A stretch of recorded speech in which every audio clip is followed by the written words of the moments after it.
Okay, so as we can see here, we have the head we've been working on. But today we're going to go ahead and cast what would be known as props, which is actually parts of the mask. The ears, we're going to do one, and then cast it twice, or make it twice. And then the horns, same thing.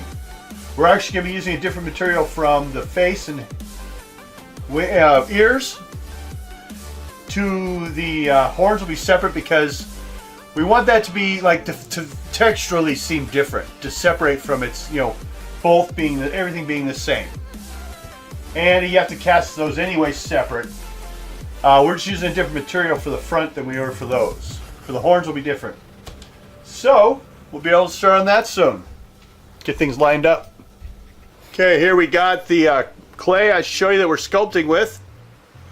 Well, I'll let you know, using natural clay. The reason I'm using this stuff is because the smooth-on products we're using for the actual casting part, it works better with the natural clay. If you get something that has any oil base in it, it won't work with the foam. It causes a weird effect on the surface, the texture, and sometimes it just won't even set.